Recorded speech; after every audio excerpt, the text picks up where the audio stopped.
Assalamu alaikum. Bismillahirrahmanirrahim. In this video, we are going to discuss the cardiac cycle in a detailed view. ठीक है, पिछले lecture में तो हमने cardiac cycle का थोड़ा सा इंट्रोडक्शन लिया था, तो इसमें भी हम थोड़ा बहुत इंट्रोडक्शन देख लेते हैं कि कार्डियक साइकिल होता क्या है।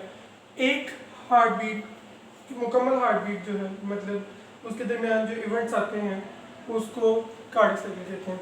मतलब कि नेक्स्ट हार्ट बीट के शुरू होने से पहले पहले तक, ठीक है, वन हार्ट बीट की। अब आपको पता होना चाहिए इसका ड्यूरेशन कितना है कार्डियक साइकिल का। कार्डियक साइकिल का जो ड्यूरेशन है वो आपने याद रखना है, इसका 1/72 बीट्स पर मिनट, जिसको अगर आप अपनी मिनट्स की लैंग्वेज में लेके आए तो ये बनता है 0.0139 मिनट्स। इनको अगर आप सेकंड में करना चाहे कर सकते हैं, ठीक है। कार्डियक बीट, एक कार्डियक बीट कितनी होती है 1 मिनट में, पर मिनट कितनी होगी, ये जो है वो 72 बीट्स पर मिनट होंगी, ठीक है। उसके अलावा जो आपको पता होना चाहिए वो ये है कि कार्डियक साइकिल जो है उसमें जो इवेंट्स होते हैं, मतलब कि आपको डायस्टोल और सिस्टोल के बारे में पता होना चाहिए, ठीक है। डायस्टोल क्या होता है और सिस्टोल क्या होता है। डायस्टोल के बारे में आपको ये पता होना चाहिए कि पीरियड ऑफ रिलैक्सेशन, जिसमें रिलैक्सेशन होती है, रिलैक्सेशन। और सिस्टोल क्या है, पीरियड ऑफ कंट्रैक्शन। तो आपने याद रखना है कि सिस्टोल ज़्यादा होता है एज कम्पेयर टू डायस्टोल, ठीक है, क्योंकि कंट्रैक्शन नहीं होती है। अगर हार्ट ज़्यादा देर रिलैक्स हो जाएगा तो डेथ भी हो सकती है। सिस्टोल कंट्रैक्शन का फेज, ठीक है, ओके। अब आपको जो पता होना चाहिए वो ये है कि इफेक्ट ऑफ हार्ट रेट के, उसका हार्ट रेट जब बढ़ जाए तो उससे कार्डियक साइकिल पे क्या इफेक्ट आएगा, ठीक है। तो आपको पता होना चाहिए कि अगर हार्ट रेट, एक बंदा है उसका हार्ट रेट वो बढ़ गया, हार्ट रेट बढ़ गया, कार्डियक साइकिल का ड्यूरेशन जो है वो कम हो जाएगा, ठीक है। डायस्टोल भी कम हो जाएगा, सिस्टोल भी कम हो जाएगा, एक्शन पोटेंशियल भी फॉल कर, वो भी गिर जाएगा, एक्शन पोटेंशियल, ठीक है। तो जो सिस्टोल है, याद रखिएगा सिस्टोल इतना ज़्यादा फॉल नहीं करता जितना आपका डायस्टोल करता है, ठीक है। सपोज कि एक सिस्टोल आपका नॉर्मल जो था, एक नॉर्मल हार्ट बीट के अंदर, तो फिर सपोज कि आपका 0.8 टोटल कार्डियक साइकिल का ड्यूरेशन है, ठीक है। तो आपने याद रखना है कि जो सिस्टोल होगा आपका वो कितना होगा, नॉर्मल में 0.4 सेकेंड है सपोज, ठीक है। तो 0.4% आप कह लें कि है, ठीक है। तो अगर आपके पास जो है वो हार्ट रेट बढ़ जाएगी तो 0.65 तक चला जाएगा, ठीक है, क्योंकि कंट्रैक्शन बढ़ती जाएगी, मतलब जल्दी जल्दी कंट्रैक्ट करेगा, लेकिन कंप्लीशन नहीं हो पाएगी, फिलिंग ऑफ चैम्बर्स पूरी नहीं होंगी, और डायस्टोल भी कम हो जाएगा। डायस्टोल क्यों कम हो जाएगा, क्योंकि ज़्यादा देर तक आप रिलैक्स नहीं करवा सकते हार्ट को। अगर ज़्यादा देर तक वो रिलैक्स कर जाएगा तो इससे डेथ भी हो सकती है, ठीक है। उसके अलावा वो इतनी देर तक आप उसको अलाउ नहीं कर सकते कि वो फास्ट फीलिंग कर सके, रिलैक्स इतनी देर तक नहीं रहेगा कि वो सारी फीलिंग करवा सके, वेंट्रिकल्स वगैरह की, ठीक है। अब हम देखते हैं आपकी रिलेशन विद इलेक्ट्रोकार्डियोग्राम, ईसीजी के साथ जो है वो क्या रिलेशन है इसका। ओके, अब हम देखिए कार्डियक साइकिल का ईसीजी के साथ क्या रिलेशन है। याद रखिएगा कि हाँ, आप लोगों के पास एक ग्राफ होगा जिसको आप इलेक्ट्रोकार्डियोग्राम भी कहते हैं, लेकिन एक बात है कार्डियक साइकिल का एक ग्राफ है जो हम जो है वो अपने नेक्स्ट लेक्चर में डिस्कस करेंगे। लेकिन यहाँ जो है ईसीजी के बारे में आपको थोड़ा बहुत पता होना चाहिए कि इसमें जो वेव्स बनती हैं, सबसे पहले जो वेव बनती है इसमें वो आपने याद रखनी है पी वेव, ठीक है, पी वेव। उसके बाद बनेगी क्यू आर एस वेव, और उसके बाद बनेगी टी वेव। इनके थोड़े बहुत कैरेक्टरिस्टिक्स आपको पता होना चाहिए किस लिए है और क्या है, ठीक है। पी वेव तब बनेगी बिफोर द एट्रियल कंट्रैक्शन, ठीक है, एट्रियल कंट्रैक्शन से पहले बनेगी, और ये डिपोलराइजेशन सेपरेट करेगी एट्रियम के अंदर, कंट्रैक्शन से पहले होगी, और ये एट्रियल कंट्रैक्शन से पहले होती है। Q R S wave depolarisation करवाएगी किसमें, डिपोलराइजेशन इन वेंट्रिकल, और इधर एट्रियल कंट्रैक्शन की बजाय इधर वेंट्रिकुलर कंट्रैक्शन होगी, ठीक है। अब जो टी वेव है, टी वेव के बारे में याद रखिएगा, ये रिपोलराइजेशन करवाएगी वेंट्रिकल्स में, और ये वेंट्रिकुलर रिलैक्सेशन है। होप सो आपको इसके बारे में समझ आ गया होगा, ठीक है।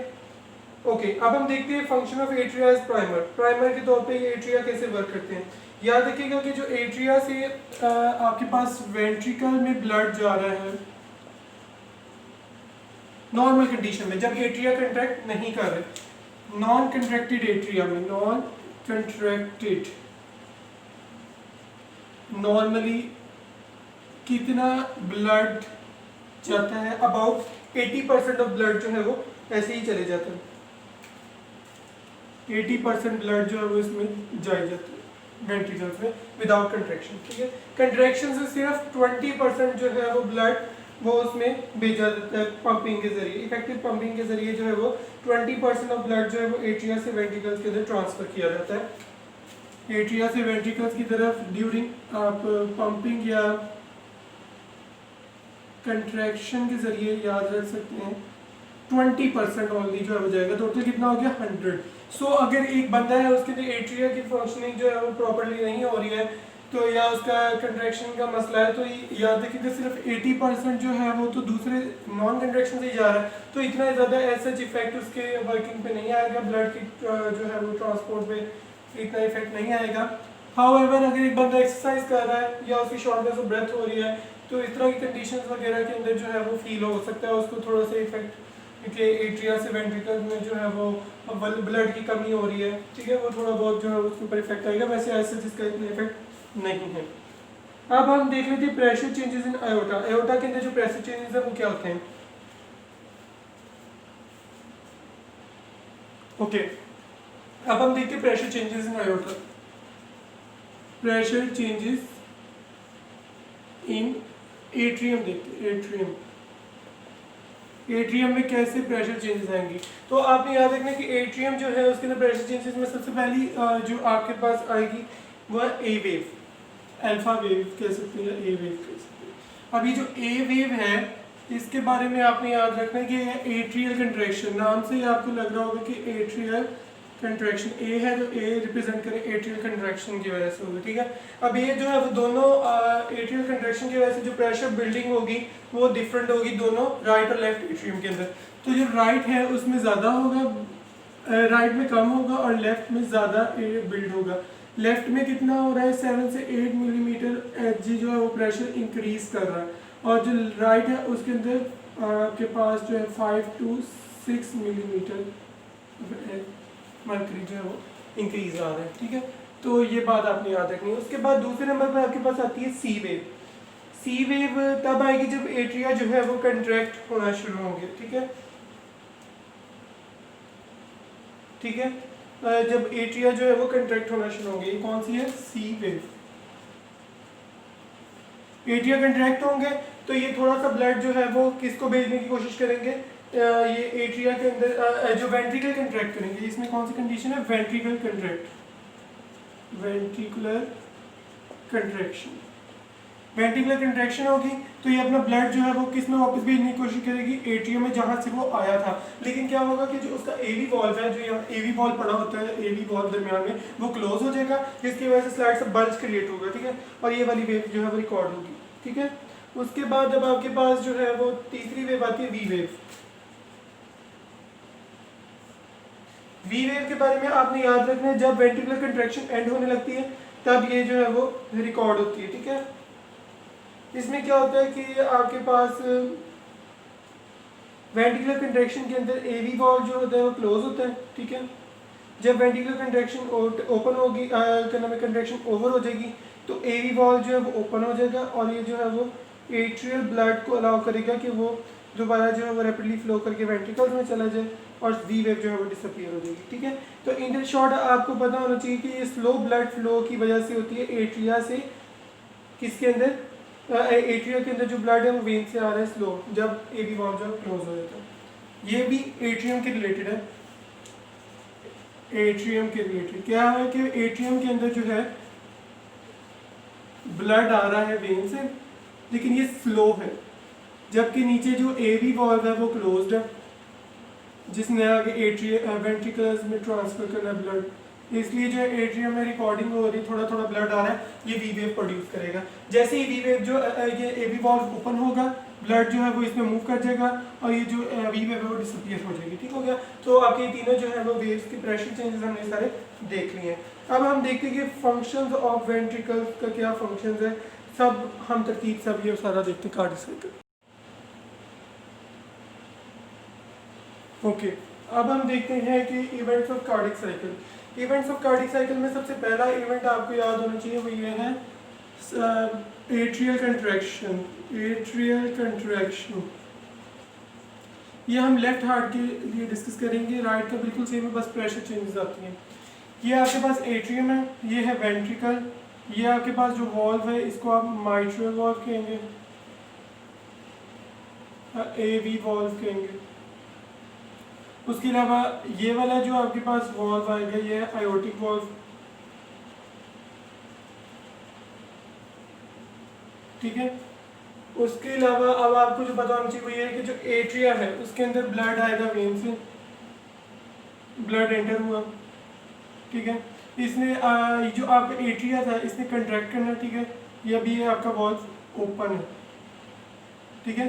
और ब्लड जो है वो जैसे ही कंट्रैक्ट करेगा, कंट्रैक्शन की वजह से जो एवी है एट्रियम भी कंट्रैक्ट करेंगे और वेंट्रिकल्स भी कंट्रैक्ट करेंगे, ये आपकी एट्रियल कंट्रैक्शन है। ठीक है।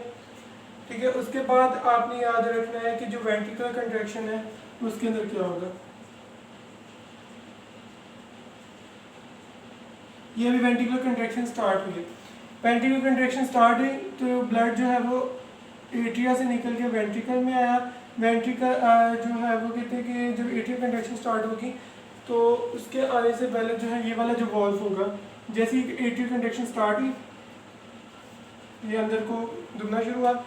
ये जो आपका पहले ये तो एओर्टिक वॉल्व तो वैसे क्लोज था, तो ये जो आपका माइट्रल वॉल्व है ये भी क्लोज हो जाएगा, लेकिन जब ये क्लोज होने लगता है उससे पहले ये जो ब्लड है जब ये कंट्रैक्शन होगी तो ये वापस जाने की कोशिश करते हैं एट्रिया के अंदर, लेकिन वो एट्रिया के जो वॉल्स होते हैं, एवी वॉल्स होते हैं, वो फॉरन क्लोज हो जाते हैं और कौन सी वेव क्रिएट करते हैं, सी वेव क्रिएट करते हैं। ये हमने पहले भी देख लिया था। उसके बाद जो आपको पता होना चाहिए वो ये है कि अब थोड़ा सा टाइम लगेगा। अब ये जो अंदर ही ब्लड रहेगा, ये वॉल्यूम की आइजो वॉल्यूमेट्रिक कंट्रैक्शन होगी। ये वाला फेज जो है आइजो वॉल्यूमेट्रिक कंट्रैक्शन होगी।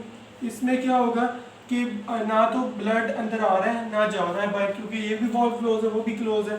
ये वाला वॉल्व ओपन होगा लेकिन एक सर्टेन प्रेशर पे जाकर इसमें ओपन होना है। वो मेरा ख्याल प्रेशर होता है कोई 8 millimetre of H G, 80 millimetre of H G होता है। ठीक है। और राइट के लिए डिफरेंट होता है 80 मिलीमीटर ऑफ एच जी। ठीक है। और जैसे ही आइसोवॉल्यूमेट्रिक कंट्रैक्शन के बाद सडनली क्या होगा, जब ये 80 मिलीमीटर ऑफ एच जी को रेज करेगा ये प्रेशर, तो रेज करने के बाद क्या होगा, ये वाला जो वॉल्व है ये भी ओपन हो जाएगा, ये ओपन होगा और जो ब्लड है वो आसानी से जो है वो बाहर निकल जाएगा, निकलना शुरू हो जाएगा। और कौन सा आपका फेज आएगा, रैपिड इजेक्शन फेज। उसके बाद आपके पास उसके बाद आएगा स्लो इजेक्शन फेज। इसमें क्या होगा कि जो थोड़ा सा ब्लड है वो भी निकल जाएगा, बड़ी कंट्रैक्शन करवाने के बाद, आपको जो है बहुत जोर लगाने के बाद जो है वो रैपिड इजेक्शन फेज में जो है वो ब्लड बाहर निकल जाएगा। ठीक हो गया। और ये कौन सा निकलेगा, 20% वाला, 20% वाला फोर्स लगाने से बाहर निकलेगा। ओके। अब आपके पास क्या होगा कि ये जो आयोटिक वॉल्व के ओपन था इसके अंदर सारा ब्लड चला जाएगा। उसके बाद क्या होगा कि अब आइजो वॉल्यूमेट अब ये वॉल्यूम जो आपका वेंट्रिकल है इसमें जो है वो रिलैक्स होना है, वेंट्रिकल रिलैक्स होगा, वेंट्रिकल रिलैक्स होना शुरू होगा। तो ये आपका वॉल्व क्लोज होने से पहले ये अब क्या होना शुरू हो गया, पहले कंट्रैक्ट हो रहा था, अब ये रिलैक्स होना शुरू हो गया, एक्सपैंड करना शुरू करेगा। तो ब्लड जो है वो आयोटा से वापस आने की कोशिश करेगा, लेकिन क्या होगा कि ये जो वॉल्व है आयोटिक वॉल्व ये भी क्लोज हो जाएगा, ये क्लोज होगा और एक साउंड प्रोड्यूस करेगा, इसको S2 साउंड कहते हैं। जब ये माइट्रल वॉल्व क्लोज हुआ था तब कौन साउंड थी, S1 थी, अब ये जो है S2 है। और इसमें जो है वो ब्लड ने अब वापस नहीं जा पाना और वो जो है वो एक स्लाइड सी बल्ब सी प्रोड्यूस करेगी और इसको आप NC सूरा भी कहते हैं। ठीक है। इसको हम जब अपने कार्डियक साइकिल का ग्राफ डिस्कस करेंगे तब भी डिस्कस कर लेंगे। तो अब ये जो ब्लड है वो इसमें वापस रह जाएगा और ये जो है वो रिलैक्स होना शुरू हो गया। तो अब कौन सा फेज आया, आइसो वॉल्यूमेट्रिक रिलैक्सेशन फेज। ना आपका माइट्रल वॉल्व अभी ओपन हुआ है और आयोटिक वॉल्व भी क्लोज हो गया है, तो माइट्रल वॉल्व थोड़ी देर बाद ओपन होगा, ठीक है, तो थोड़ा सा टाइम लग जाएगा माइट्रल वॉल्व के ओपन होने में, ठीक है। और एट द सेम टाइम आपका जो जब ये हमने कहा था कि वॉल्यूमेट्रिक कंट्रैक्शन हो रही थी, तो दरमियान में जो वेन्स है उससे थोड़ा थोड़ा ब्लड जो है वो एट्रिया के अंदर आ रहा था, और कौन सी वेव रिकॉर्ड हो रही थी, वी वेव रिकॉर्ड हो रही थी, लेकिन ये इतना ज़्यादा नहीं था कि माइट्रल वॉल्व क्लोज है, लेकिन वो ब्लड जो है वो एट्रिया के अंदर जो कम्युलेट हो रहा था। ओके, अब ये जो ब्लड इधर होगा वो किधर चला जाएगा, आपके पास वेन्स वगैरह में चला जाएगा और ये आगे ट्रांसफर हो जाएगा। तो ये आपकी जो एट्रिया है वो भी इलास्टिक होते हैं, इसलिए उनके अंदर जितना ज़्यादा ब्लड था, आयोटा जो थे वो इतने इलास्टिक होते हैं, इस तरह से उनका जो ब्लड निकल जाएगा वो फिर दोबारा जो वो सुकड़ जाएंगे, ठीक है। उसके बाद ये आइसोवॉल्यूमेट्रिक रिलैक्सेशन फेज था। आइसोवॉल्यूमेट्रिक रिलैक्सेशन के बाद आपके पास जो फेज आया वो है आपके पास कि ये जो आपका माइट्रल वॉल्व है ये ओपन हो जाएगा और ये जो ब्लड जितना भी था वो दोबारा जो है वो अंदर आना शुरू हो जाएगा। तो ये कौन सा फेज हुआ, रैपिड फिलिंग फेज, ठीक है, रैपिड फिलिंग फेज स्टार्ट हो जाएगा। रैपिड फिलिंग फेज होगा तो उसके बाद थोड़ी देर बाद जो है वो ये स्लो होना शुरू हो जाएगा, आपकी स्लो फिलिंग फेज आ जाएगा, ठीक है। इस तरह जो है वो दोबारा प्रेशर जो है वो वेंट्रिकल्स के अंदर ब्लड जो है वो कम्युलेट होना शुरू हो जाएगा, ठीक है। अच्छा, आयोटा के अंदर जो प्रेशर था, आयोटिक वॉल्व तब तक दोबारा ओपन नहीं होगा जब तक उसका प्रेशर जो है वो दोबारा 80 मिलीमीटर तक नहीं आ जाता। जब हमने कहा कि ये ओपन था तब जितना फील होगा तो ये मैक्सिमम कितना हो जाएगा, 120 मिलीमीटर ऑफ एफ हो जाएगा। लेकिन जैसे ही जो है वो एक्सक्रीट आउट कर देगा तो फिर दोबारा जो प्रेशर उसका काफ़ी फॉल कर जाएगा, और जब तक वो प्रेशर 80 मिलीमीटर तक नहीं आता तब तक दोबारा जो वेंट्रिकल से आयोटा के अंदर जो ब्लड नहीं एंटर होगा, ठीक है। तो ये सारा प्रोसेस था जो हमने ग्राफ की इसकी सूरत में देख लिया। अब कुछ वॉल्यूम्स हैं, ये सारे हम वॉल्यूम्स अभी डिस्कस कर लेते हैं। और ये सेम है बिल्कुल राइट वेंट्रिकल के साथ, बस थोड़ा सा फ़र्क आता है, वो जो है वो प्रेशर वगैरह के अंदर ही आता है। ओके, अब हम देखते हैं जो वॉल्यूम्स हमारे आते हैं, कुछ वॉल्यूम्स हमें डिस्कस करने हैं। एंड डायस्टोलिक वॉल्यूम सबसे पहले देखते हैं कि इसमें क्या होगा कि जब वेंट्रिकुलर रिलैक्सेशन होनी थी उसके एंड पर कितना वॉल्यूम जो है वो उसके अंदर स्टोर हुआ था। तो आपने याद रखना कि वेंट्रिकल्स के अंदर 110 से 120 मिलीलीटर हुआ था, ठीक है। तो उसके बाद जब आपकी एंड सिस्टोलिक आई तो कितना जो है वो कंट्रैक्शन के बाद निकल गया था वॉल्यूम, ठीक है। तो ये आपने याद रखना है कि वो 70 तक निकल गया, ठीक है। और स्ट्रोक वॉल्यूम ये होता है कि कितना जो है वो फिर पीछे रह गया आपके पास वॉल्यूम, वो जो है वो आपके पास रह गया 50 मिलीलीटर, ठीक है। तो इजेक्शन फ्रैक्शन क्या है, इजेक्शन फ्रैक्शन वो वॉल्यूम होता है एंड डायस्टोलिक वॉल्यूम कि कितना जो है वो इजेक्ट हो गया बाहर, ठीक है। तो आपके पास जो इजेक्ट हुआ इसमें से वो आपके पास जो रह जाएगी वैल्यू, वो आपकी जो है वो क्या होगी, वो आपकी इजेक्शन फ्रैक्शन होगी। ये इक्वल टू 60% होता है।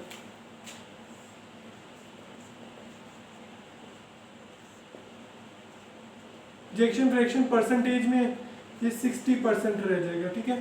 अगर आपके पास एंड डायस्टोलिक इतना है, उसमें से सिस्टोलिक कितना निकल गया और उसके बाद कितना पीछे रह गया, ठीक है, और उसके अंदर से जो है वो आपको पता लग जाएगा कि इजेक्शन फ्रैक्शन कितनी है, वो आप कैलकुलेट कर सकते हैं, ठीक है।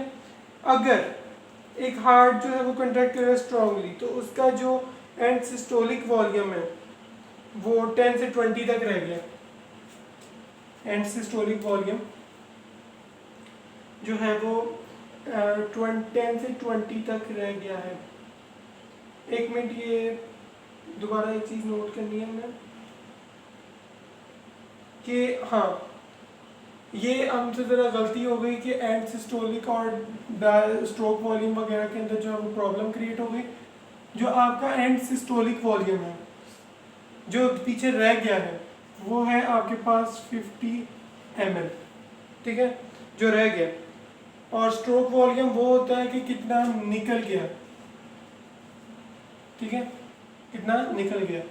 और उसके बाद इजेक्शन फ्रैक्शन आप कैलकुलेट कर सकते हैं कि जितना जो है वो निकल गया है डायस्टोलिक वॉल्यूम में से, ठीक है, एंड डायस्टोलिक वॉल्यूम में से। अगर एक हार्ट है वो कंट्रैक्ट कर रहा है स्ट्रांगली, तो उसका जो स्ट्रोक वॉल्यूम, जो आपका एंड डायसिस्टोलिक वॉल्यूम, जो जितना थोड़ा सा ब्लड वापस रह गया उसके अंदर, वो 10 से 20 मिलीलीटर तक रह जाएगा, रह गया। तो आपका जो एंड डायस्टोलिक वॉल्यूम था वो उसको जो है वो 150 से 180 के दरमियान होना चाहिए, ठीक है। इसी के साथ फिर आपकी इजेक्शन फ्रैक्शन जो है, जो आपका स्ट्रोक वॉल्यूम आउटपुट है वो भी डबल हो जाएगा, ठीक है। ये आपने याद रखेंगे, ये डबल हो। होप्स हो कि आपको ये सारे समझ आ गए होंगे। एक बार दोबारा सुन लें। एंड सिस्टोलिक वो डायस्टोलिक वॉल्यूम वो है कि जो आपके पास जो रिलैक्सेशन के बाद कितना वॉल्यूम अंदर बाकी है वेंट्रिकल्स के, 110 से 120 मिलीलीटर। एंड सिस्टोलिक वॉल्यूम वो है जो आपके जो वेंट्रिकल्स है उसके अंदर रह गया है आफ्टर कंट्रैक्शन। और स्ट्रोक वॉल्यूम वो है कि कितना निकल गया। और इजेक्शन फ्रैक्शन क्या है कि जो आपका जितना डायस्टोलिक वॉल्यूम था उसमें से कितना इजेक्ट आउट हो गया, उसकी परसेंटेज है, ठीक है। अब एक हार्ट ज़्यादा कंट्रैक्ट कर रहा है, उसके अंदर सिस्टोलिक वॉल्यूम जो है 10 से 20 मिलीलीटर है, ठीक है। और उसका जो एंड डायस्टोलिक वॉल्यूम मतलब कि कितना स्टोर कर रहा है वो जल्दी तो 150 से 180 तक, ठीक है। तो उसका जो स्ट्रोक वॉल्यूम है वो जाहिर सी बात है वो ज़्यादा हो जाएगा, क्योंकि हमने डायस्टोलिक के ऊपर जो है, अगर डायस्टोलिक बढ़ रहा है सिस्टोलिक कम है, तो छोटी चीज़ को बड़ी पे डिवाइड करेंगे तो आंसर बड़ा आएगा। तो इसलिए याद रखना है कि डायस्टोलिक की सिस्टोलिक पे रेशो निकाली आपको। होप्स हो कि आपको समझ आ गया हो। अब हम डिस्कस कर लेते हैं कुछ आपके वॉल्व्स हैं, उनके फंक्शंस वगैरह डिस्कस करना है। ओके, अब हम देख लेते हैं कि पेपिलरी मसल्स का क्या रोल है। पेपिलरी मसल्स का आपने याद रखना है कि इन्होंने जो है वो आपके एवी वॉल्व्स की वेन्स के साथ अटैच होना है बाय कॉर्डाई टेंडनी। इसका फंक्शन ये नहीं कि इनकी क्लोजिंग करवाता है, इसका कभी भी आपने फंक्शन नहीं याद रखना कि ये क्लोजिंग करवाता है। इसने जो है वो क्या करवाना है, इसने जो आपका बल्ज होता है, मतलब कि वॉल्स को पीछे एट्रिया के अंदर बल्ज होने से प्रिवेंट करना है, bulging of wall in atria के अंदर जो उसको उसने प्रिवेंट करना है, ठीक है। ये इसका फंक्शन है। ओके, अब आपको पता होना चाहिए एवी वॉल्व क्या है। एवी वॉल्व जो है एट्रियम और वेंट्रिकल के दरमियान है, ठीक है। तो आपने याद रखना है कि जो एवी वॉल्व है इसको आप या तो ट्राइकस्पर्ड कह सकते हैं फॉर किसके लिए, राइट एट्रियम के लिए और वेंट्रिकल के लिए, और जो लेफ्ट एट्रियम और वेंट्रिकल के लिए आपने इसको माइट्रल वॉल्व वगैरह कहना है, ठीक है। अब कुछ डिफरेंसेस हैं जो आपके इनके दरमियान होते हैं, एवी वॉल्व और जो आपका एओर्टिक या पुल्मोनरी आर्टरी वॉल्व है, इनके दरमियान डिफरेंस होते हैं, हम देख लेते हैं अभी। एक बात आपको पेपिलरी मसल्स के बारे में ये होनी चाहिए कि अगर आपके कॉर्डाई टेंडनी जो है वो डैमेज हो गए हैं, इनको कोई इफेक्ट आ गया, इनसे क्या होगा कि जो एवी वॉल्व हैं उनके बल्ज होने के चांसेस ज़्यादा हो जाएंगे कि वो वापस जो है वो एओर्टा के अंदर बल्ज होते हैं, तो ज़्यादा जो ब्लड है उसकी इनकेपेसिटी हो जाएगी, मतलब कि जो ब्लड है वो अंदर एंटर होता जाएगा, जिसकी वजह से लीथल कार्डिक इनकेपेसिटी जैसी कंडीशंस जो है वो क्रिएट हो जाएंगी कि ब्लड जो वापस आई जा रहा है, तो इसलिए जो है वो कंडीशंस जो है वो ख़राब हो सकती हैं।